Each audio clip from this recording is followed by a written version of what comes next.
I grew up with a mom who was always like, where are my keys? I can't find my keys. She was the perfect what not to do. And I grew up with a dad who was, when I would ask him, can we go out for dinner on Wednesday night? Just a minute. Let me take my calendar out of my pocketbook. Let me look it up and check. Methodical. He was a surgeon, so he had to be methodical. Otherwise, you'd leave something and sign somebody. It wouldn't be very good, right? So methodical, and also somebody completely the opposite. And myself, I grew up recognizing I was what they call now a highly sensitive person. So very much distracted by temperature, by light, by sound.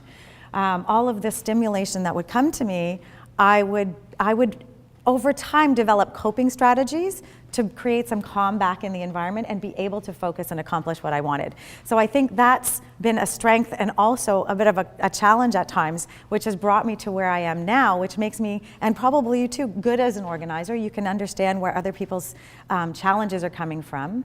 And with respect to productivity too, it's not just the space. I realized over time that it's actually people's ability to think about time and preserve focus and attention and all of those things, which often lead to the symptom of an organizing space, because fundamentally what's challenged is time and attention management.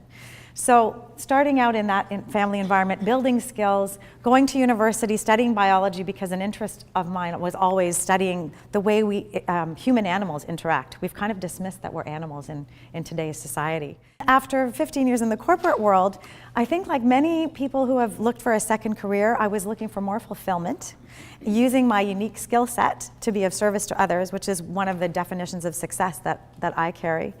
And bringing all of that together with the science, now all of a sudden my story is starting to make sense. It's like I can use my biology degree and interest in science as I bring it to the forefront now, and have culminated in what I want to share with you today, which is a model for productivity, which I believe there's lots of pieces to being productive, and we don't often hear about it. If you're thinking about productivity, who thinks of time management and task management and making to-do lists and so on?